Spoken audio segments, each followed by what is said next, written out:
Hey guys, for today's video, we are doing the wrap up of 2024. We're gonna bring you the highs, the lows, the awesome adventures, the costs. That's right, the most horrible experiences we had, the worst campgrounds, the best campgrounds, and everything in between. That's so right. You definitely want to make sure you stay. It's a little bit longer than our normal videos, but it's definitely gonna be worth it. So buckle up for all of the adventures of 2024 condensed down into a few minutes. Yeah, and stay tuned to find out what's coming for us and what the big adventure is for 2025. That's right. Now we're going to break down some of the numbers for you. Let's start off with how many miles did we travel in 2024? That was a staggering 18,129 miles. That's a lot of miles. That was a lot of miles I drove. That was a lot of miles, and you drove almost all of them. All right, so then how many miles did we actually tow? We towed 9,508 miles. That's a lot of towing. Now we're going to get into gallons. What does that translate into gallons? So total number of gallons of diesel that we used. 1,575 gallons. The average cost of that was $3.64, with the high being $4.46 and the low being $2.56. So we got some good diesel. If I had to guess, that was probably down in Texas for $2.56. Pretty sure everybody knows that the highest diesel price was in California. We didn't go to California this year. I guess not. No, so it wasn't California. I don't know where it is. I'm sure that is the highest diesel price, but it wasn't for us. My guess would be probably somewhere around Wyoming. Oh yeah, I was gonna say it's probably near Yellowstone. Near Yellowstone, that would be my guess. All right, so the average miles per gallon. That's a whopping 12.3 miles to the gallon. All right, so our total cost for diesel in 2024, $5,729.04. Ouch. Yeah, so that's about what you have, so that you can do your own budgeting. That's kind of what you have to look forward to if you're going to go that many miles and to those locations. It's gonna vary, but that's why we're giving you all the different ranges. Amy, since you are the scheduling wizard of the family and you make all the plans, That's right, I do. why don't you tell me how many campgrounds we visited this year? It was a lot. I was actually a little surprised when I calculated it. 51 campgrounds we visited. That's a lot of campgrounds. That's almost one per week. So Mike, your favorite, we want to tell the folks at home our favorite and our least favorite campgrounds as well. So what was your favorite campground of 2024? That had to be Antelope Island Oh, loved it. of the bison. Even though I scrubbed some bison snot off the side of the RV. See our vlog for that one. It was gorgeous. It was definitely gorgeous. You can't beat the views, you can't beat the animals. The bison grazing right past your RV and turning on the water at night so you lose all your water pressure. That's right. We loved it. And the cost for bison, I said Bison Island, the cost for Antelope Island was $41.14 per night. We do have that campground review as well if you're interested in watching that. My favorite is one we haven't covered on the channel yet. We've been keeping it a secret. Not really, but it was in Galveston. It was Jamaica Beach. My reason for loving this one was all the amenities and, of course, the price. It had hot tub and multiple pools, free mini golf. They had a food truck there. And this was like during the winter. We got like the monthly rate, which is how our rate was so low. The average cost was $25.95. And it had a lot of great amenities. If you haven't seen that place, check it out. It is a favorite of ours. The pool was frozen over at one point, though, during our That stay. was the outside pool, not the heated inside pool. The hot tub was hot. Speaking of cold snaps, let's finish this up. We're in Florida right now, if you can't tell. Go to Florida, they say. It'll be warm, they say. Yeah. Not warm. It's not warm. Least favorite. Oh, Dun, dun, dun. Least favorite campground for 2024. Mine is going to be an interesting one. It is the, I'm going to cheat here, Lakeside RV Resort by our journey. Yeah, I can tell you why you had to cheat on that, because we didn't actually end up staying there. So you won't see it on our vlogs. This is inside Nope. information for those of you who are perseverant and want to find out all the details about our travels. So why did we not stay there? If you want to have your picture and name used without permission, Copyrighted and used throughout the world without your permission in perpetuity, sign their campground agreement. 9-page campground agreement to stay one night. You don't even really sign it. It's signed for you in your name when you purchase, and you click the little button, you're like, boop, and it comes out and mails you a 9-page agreement and says a day you signed later it. And say that you signed it. Yeah, it's generated by actually purchasing the reservation. So it won't let you read it ahead of time. Like you were saying, you can't go and review it. It's only generated once you click purchase, and then it generates it with your name and automatically signs it for you. We weren't going to stay there, obviously, because we're YouTubers. It's not a big surprise here. Shocker! We want to make money off our own videos. We don't want other people making money off them. And we certainly don't want other people being able to copyright our name, our photo, our likeness, or our stories. I don't even think this is legal. If you're a lawyer and you're watching this, we would love actual legal advice on this, and we'd love your comments. For our viewers who have children, you are automatically accepting the agreement for your children in perpetuity as well. So even if they become child actors later on in their life, they are still bound by this agreement in perpetuity. It is not way cool. overreaching, and there's a creepily taken picture of a young girl on their website. So I mean, you can tell. To sum it up, basically, I rank this one below the one with the peeping Tom and below the one where we had the campground host chase after us to talk about our Google review. Yeah, we did. That location was also $61.35 a night. So you're paying for their right to use your name. At that point, boondocking in a Walmart parking lot, it looks a lot more appealing. So. Yeah, that's a 3x to what we actually paid at the campground we ended up staying at. Yeah, in the same area. So my least favorite was the Thousand Trails Pine Country concert all night long. It was inside the park. I mean, we love music, but we don't love music at 10:30, 11 o'clock at night when we're traveling the next day. And we can hear it inside our RV over a quarter mile away. I almost ranked this one there. I would rank most of our Thousand Trails experiences right about middle of the road. They're there. They're bad, basically they're there, and we can stay at them for free. But we had a guy chase us down on the golf cart when we were walking through the park to see what we were doing in the he felt like we shouldn't be section that we were in, because we were in the seasonal or annual area, and he felt like we shouldn't be walking around there, because we were just looking to see what amenities were available to do a campground review. And he stopped us and asked us what we were doing and started almost like interrogating us, because he felt like we shouldn't be walking around, like we didn't belong there, even though we're Thousand Trails members. This isn't by any means the first experience people have had like that at some of the campgrounds that have longer stay campers. But the other part was they put all of the people who are shorter stay campers in the front. It was like in a gravel parking lot almost. Yeah. And we do have that campground review. So the official name for that is Thousand Trails Pine Country. And if you're interested, we do have a campground review. You can see the entire review, the entire experience, including bits of the concert in that video. It was, for non-Thousand Trails members, $89 for the same night that we would have stayed. So, yeah, expensive and not a great experience. So that was definitely for 2024 my Yeah, it was pretty close for me. I mean, if it wasn't for that 9-page agreement, I probably would have said the same campground. Absolutely. All right, so the average length of stay, we kind of hinted at this already. The average length of our stays was 7 days, give or take, with the shortest being 1 night. Yeah. Or not at all, if you want to count the one that we just talked We can't count that. We can't count that.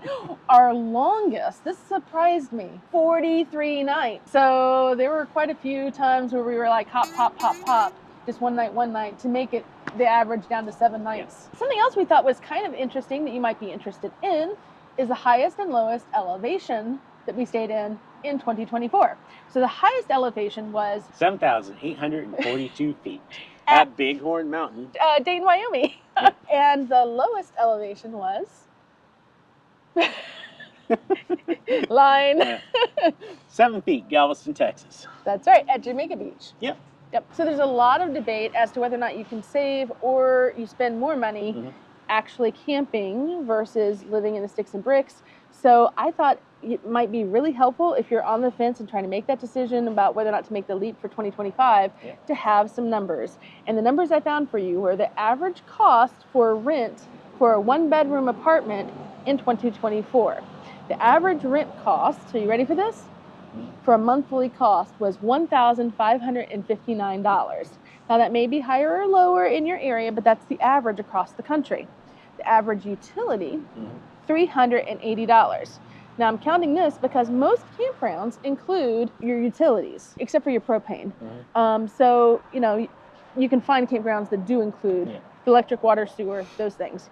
That brings your average cost up to $1,939 for the month. Yeah, for a 1-bedroom apartment. So the estimated total cost for a 1-bedroom apartment in 2024 with the utilities and the apartment was $23,268. That's a pretty big number. I was a little surprised. Now, you compare that to our total cost for camping for our campgrounds for 2024. Are you ready for that number? Well, I'm guessing it's, I'm going to say 25,000. Do you think it's higher or lower? Put your guesses in the comments before we get to that. And if you've gotten to this point in the video and you've liked anything we've done so far, please give us that thumbs up button. We would really appreciate it. It helps our channel continue to grow. And consider hitting the subscribe button to make sure that you don't miss another one of our videos. And sometimes YouTube can unsubscribe you without you knowing. That's right. So check it. All right. So the total cost of our campgrounds for 2024, drum roll please, $11,895.56. Now, I know, right? Yeah, so that means that the average cost per night, ready? Ready for this? Nobody's ready for this one. $32.68. Now guys, we don't do tons of boondocking like some of these channels do. Some of these channels are boondocking for like weeks at a time. We don't have that set up. We need to be connected, so we just don't have that luxury. I don't know, maybe I shouldn't call it a luxury. We can't choose that lifestyle. We have to have some connections. We do we've boondocked for longer stretches this year, up to a week at a time. And we're also doing more state parks for 2025. So I'm kind of curious how that number is going to change for 2025 because we're doing more state parks, which means not as nice of amenities, but hopefully saving some money. 2026, we may have a greater ability to boondock, so the costs may go down even more. Yeah. But then there, of course, will be additional costs for adding things like solar panels and another battery and all those kinds of things, maybe a built-in generator. I don't know. Yeah. Can we? We'll have to see about those things. So the most expensive campground we stayed at in 2024, and I know you probably will know this one off the top of your head. No, I don't actually. No? No. You said it earlier. Yellowstone. Oh. Yeah, Yellowstone. I mean, that's really kind of a no-brainer, guys. Fishing bridge with a rig our size, it's going to be really expensive. It's going to cost you a lot of money. Yeah. It was $117.87 per night. We have limited options if we're going to Yellowstone with a rig our size and we want full hookups, and you're going to pay the price for it. So keep that in mind, and you can budget accordingly. Fuel cost in the park and anywhere near the park is also much higher too. And groceries. And you really don't. You're going to pay it. You're going to end up paying it because it's over 50 miles to go outside of the park. Yeah. And like I said, groceries were 50 to 75%. They were like theme park pricing for groceries and for the restaurants. So definitely worth it. It's definitely worth it, but just budget accordingly. Stock up if you can before you go there, especially on food, maybe even on diesel fuel. Maybe you could take a couple extra cans. And definitely on the coffee. The coffee was really bad. The coffee was really expensive, and it wasn't great coffee. No Starbucks in the park. Yeah, no Starbucks. We're a little prejudiced. The cheapest I should say you definitely know this one. The cheapest was free. And it was boondocking. We boondocked at Cracker Barrel, at Walmart, one night at a Michael's, which I didn't even know they allowed that, but we did. At a Lowe's, and some BLM land. Sunset Reef was free. If you haven't checked out that campground review, I may not have done it yet. Sunset Reef, no, has not been released yet. Well, at the time we're filming this. You saw a snippet of it in our last vlog, but I will be doing a campground review on that one for you as well, so you can look forward to that. It does have a stay limit, but we were able to stay there for free for like 4 nights, I believe. We did some mooch docking as well. We absolutely did some mooch docking as well. And one of the other ways that we saved money on our campgrounds was we picked out a couple places that were a little bit on the pricier side, that we went in the off season and we stayed for a longer period of time, like Galveston, like Myrtle Beach. We stayed there for like a month at a time, got the monthly rate, and a lot of places we also got the weekly rate. That's one of the reasons why we stay for a week or more at a time, because we can get the cost down. All right, so before we move on to other stuff that's adventures and things we saw and all those kind of things, a few more numbers to throw at you, because I love to give you the cost saving tips where I can. Some people ask a lot of questions, especially as they're starting out. What memberships save you money? So I thought it would be helpful for you guys if we talk about how much we saved per membership. So that way you can figure out, okay, where's my break-even point? Thousand Trails, we are members, and we're not counting the cost of the startup cost or the yearly fees on it, because they're required whether you use it or not.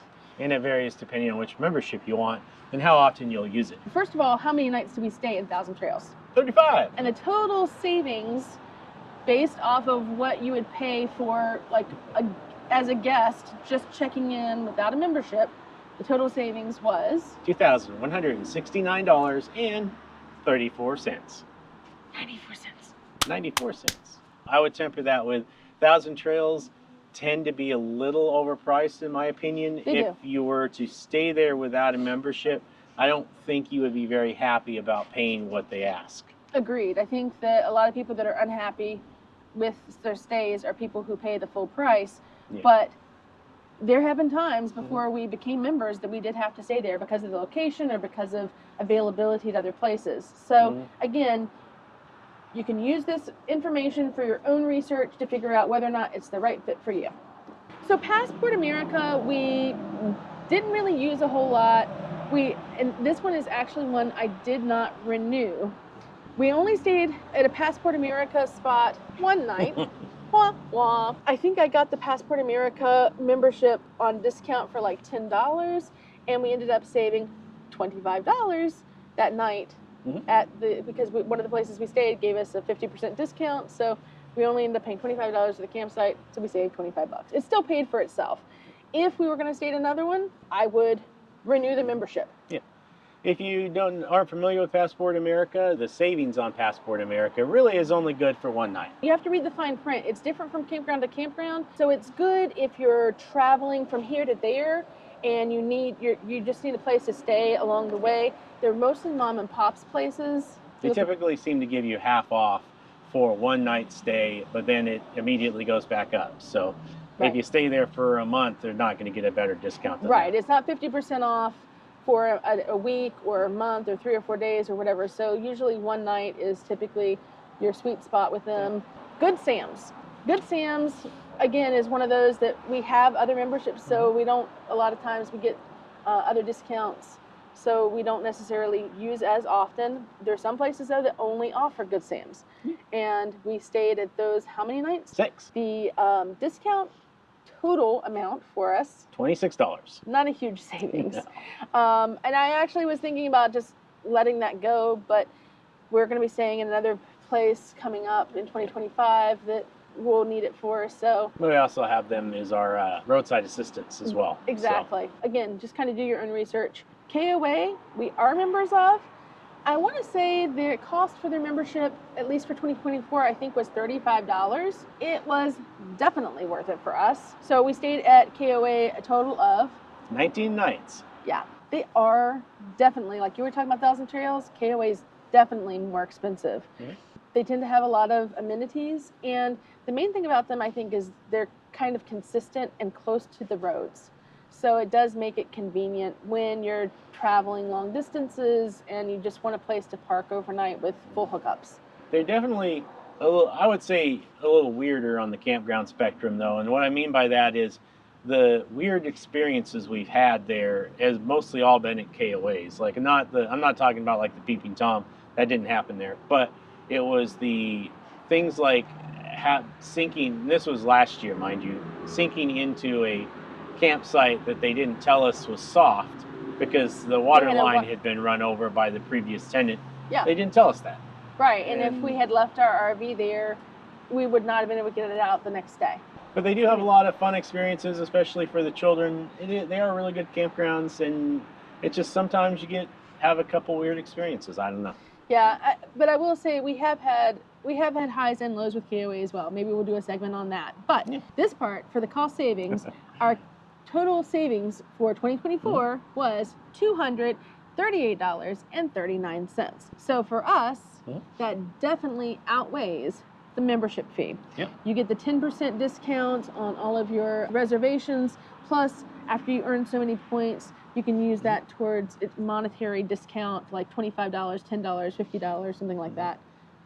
No, I feel like that's too much. Maybe it's 10 and 25, I don't remember, but they give you a discount towards your other stays, and you can use that just like money. The last of the true memberships that we're going to talk about is the America the Beautiful passes, and they vary on their discounts based on which pass you have. The best one being the Access Pass, usually gets you a 50% discount. Well, and the 65 and older as well, like the Lifetime one, that's a higher discount as well. Yeah. Again, different passes will get you different discounts. You can use them at some locations that are interagency passes. So hot tip there, it isn't just national parks, national lands, and things like that. There are states that honor the America the Beautiful passes. Yeah, one of our favorite types of campgrounds that honors them is the COEs, the Corps of Engineers.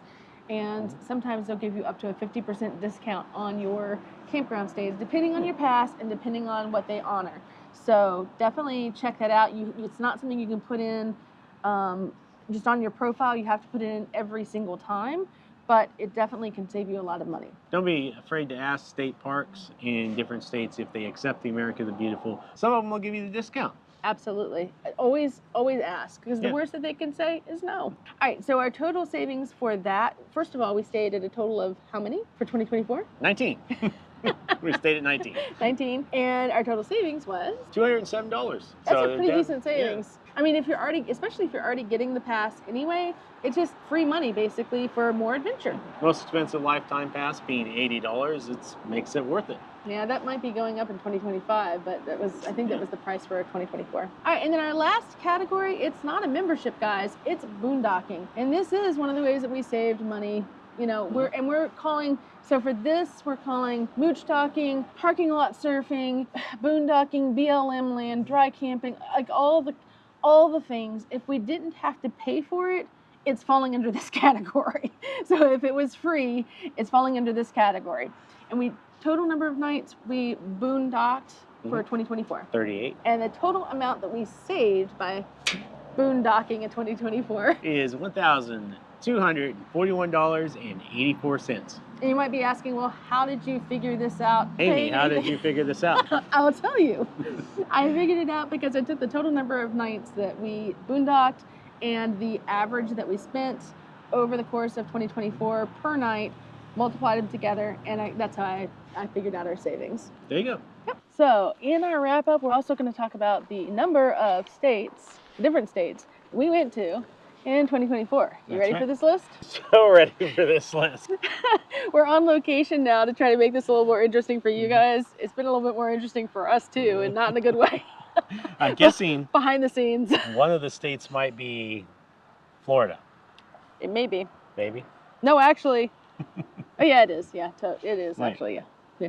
Is it? It's it is. Okay, so you ready? You ready? Texas, Louisiana, Mississippi, Alabama, Florida, Georgia, South Carolina, North Carolina, Virginia, Tennessee, Kentucky, Indiana, Illinois, Wisconsin, Minnesota, North Dakota, Wyoming, Montana, Utah, Colorado, New Mexico. I've been everywhere, man. I've been everywhere, man. But we haven't quite. So for a total of, if you were keeping track, 21 states in 2024. That's right. All right, so you ready for the animals that we saw in 2024? So our first animal is a grizzly bear. Rawr. Rah! Then a black bear. Another rawr. And then a Mustang, donkey, bison. What do you got for me, Amy?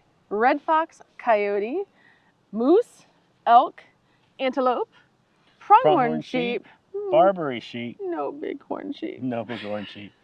White-tailed deer. We tried, folks. We tried for that one. White-tailed deer. Yep. Mule deer. An alligator, bald eagle, turkey vulture, Pheasants. Roadrunners. pelicans, herons, egret, cormorant. Even a gator. We already said that. Did we?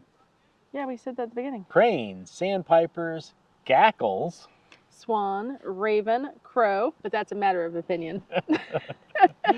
Magpie, seagulls, cardinals, blue jay, ducks, geese, and dove. Turtles, beavers, jackrabbits, and of course our famous trash panda, the raccoon. That's right. We've seen some of those up close and personal. Groundhog, prairie dog, squirrels, ground squirrels, chipmunks, and deer mouse. For a total of 47 different animals. And our goal for 2025, one of the things on our bingo card, maybe I should share the bingo card with them. Yeah, probably should. Yeah, I made us a bingo card for 2025.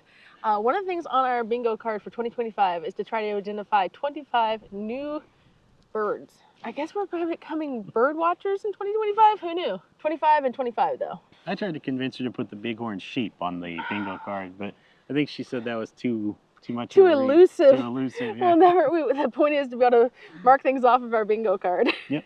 So, our biggest mishaps of 2024. I know. We had some bad experiences. Some of these I don't think are going to be a big surprise given the last video. That's true. What? We're touching? No, watch out. Turn left on Lower Ridge Road.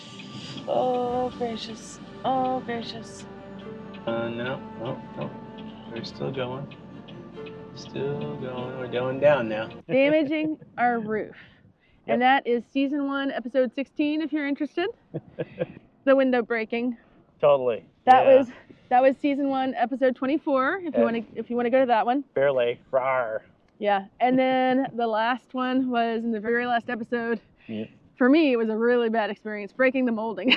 I know that's not as big of a deal as the other things, but that was a really bad experience for me. She doesn't like operating the slide anymore. I don't. I've been a little traumatized from it. We use a bungee cord to hold down those doors. Yeah, we do. All right, best upgrades for 2024. The bungee cord. No. No. So the one you like the most?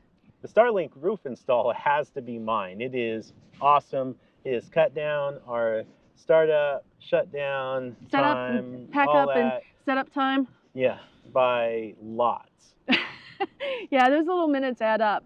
And then the next would be the water filter. We have a reverse osmosis filter now. I don't think that was actually in any of the videos, but it's there. And now we can have drinkable water no matter where we are at. Yeah, it'll probably be making its debut in our upcoming vlog. Mm-hmm. So if you're interested, stay tuned for that. One of our first vlogs for 2025 is going to be all the updates that we've done to the Brinkley since we've had it in the past year. Yep. And then the final one for this is my favorite, the water faucet for the bathroom. And I know that's actually we replaced both water faucets, the one in the kitchen to have the filter and the one in the bathroom. Both of them are the Brinkley Gold. Well, maybe not quite, but they're the Brinkley Gold. Close as you can get. As close as you can get. And I absolutely love the bathroom one. It solved a huge problem for us where we had, well, stay tuned for that one. We'll explain it all. But it was water all over the sink all the time, and it fixed it for us. And I love the design of it. Brinkley, call me if you want to know where we got it from. Major events for 2025. I think you know the first one. Do I? Buy the Brinkley. First one has to be the purchase of the Brinkley itself. Yay! Huzzah! And the second one is also your big news, so... That is the certification as an RV tech. Woo-woo! From the NRVTA. Yay! Woo! So those are two of our biggest events for the year. Now we're going to talk about like our biggest lows of the season. The biggest low obviously, I think for those of you who've been with us from the beginning and you know all of our story, it's no huge surprise losing Logan. He was such a huge part of our family. He had such a big personality that even 6 months later, we're still struggling with his loss. So yeah, it was a huge loss for us, and it was hard to adjust. We've already kind of said it, the Carlsbad Canyon experience in the last episode, that was my biggest low. I was super upset. Yeah. Well, next to losing Logan. Yeah, I was going to say that wasn't your biggest low, but it was definitely a big low. Another one was, and I know this is going to sound a little crazy, but an overnight in North Dakota where we couldn't find any campgrounds available, and we were boondocking. It was 95 degrees. It was really hot. Damaged our roof. Mike almost got injured. It was just a really bad experience. It was really bad. I might have seriously misjudged how okay this was going to be. We tried multiple campgrounds. They all said they were full up. There's no place to park. So we're like, fine, if you're going to charge us to just park in the parking lot with no electricity, we'll just stay where we already don't have electricity for free.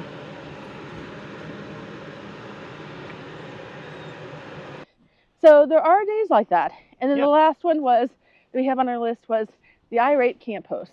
Oh yeah. Chasing us down on our way As we were out. leaving the parking lot. And upset about the review that we'd left, even though we still gave them like a three stars or something like that. 3 stars, yep. And she was irate.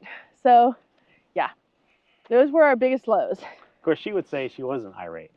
But she was. Yes. She was passive aggressively irate. All right, guys, these are the adventures of Season 1 of Today is Our Adventure.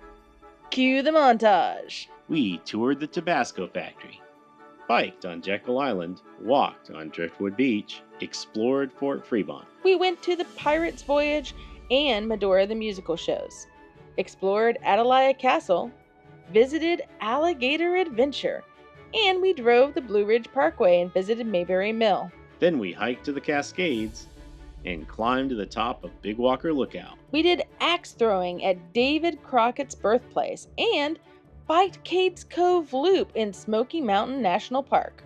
Next, toured Andrew Johnson's homes, visited Anakeesta and Astra Lumina, and we ate at Paula Dean's. We also toured the Bush's Baked Bean Factory, paddleboarded for the first time, visited a hot springs in North Carolina. Ouch, hot.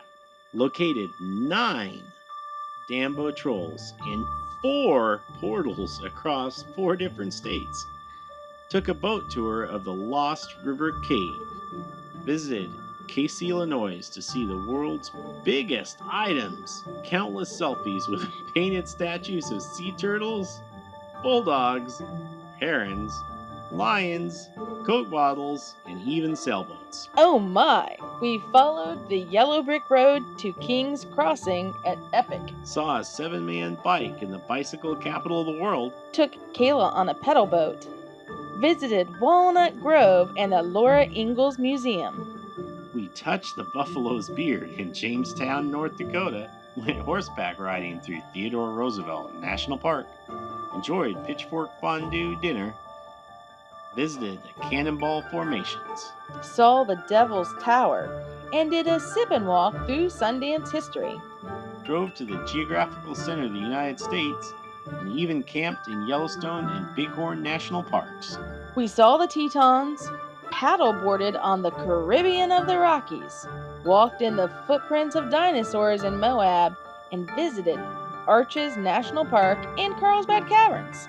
We visited Aztec Ruins National Park, then attended the Great Ascent at the Albuquerque Balloon Fiesta, and saw Comet A3 over Lions Beach. All right, so we had to move indoors where it's a little bit warmer, a little bit drier, and we're going to bring you the highs of 2024. Biking through Cades Cove.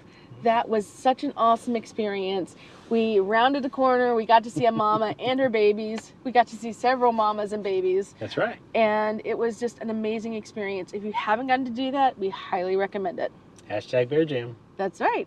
Next one would be seeing wild horses in Theodore Roosevelt National Park. There are huge herds of wild horses in the park, and we weren't really expecting that. We were expecting the bison, but we were not expecting all the wild horses. And it was incredible. Well, yeah, it was. It really was, yeah. And then another one was watching the hot air balloons from our back deck, sipping our morning coffee and getting to see the hot air balloons in Albuquerque, floating over our patio almost on a daily basis. Incredible. Landing in our backyard. When you think of Albuquerque Balloon Festival, at least for me, that's what I thought of. We totally got that experience. It was amazing. My next one would be watching the bison graze right off our patio. When I mean right off our patio, you might want to check that video out because they were literally standing right next to our patio.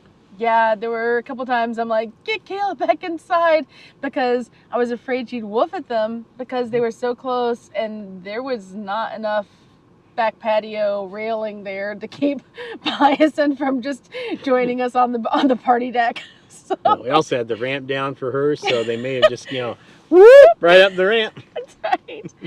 I think the overarching one for us this year for 2024 was the sunrises and sunsets and all the animals that we got to enjoy all from the patio. Back deck. Yep. Yeah, it was incredible. Like every time we started thinking about like what we enjoyed the most, that's what it was. It was always about something about enjoying the back patio. That's really why we bought the 3400. We wanted that back patio. We wanted those experiences, and we tailored our campgrounds to meet those expectations, and I think they exceeded them. Yeah, we were not disappointed. We had some amazing adventures. Thank you guys for sharing this adventure with us this year, and we look forward to a fantastic upcoming year. That's right. Join us in 2025 as we see how much we can save by staying in Florida state parks. And then stay with us as we go from Miami to Maine. You're not going to want to miss this.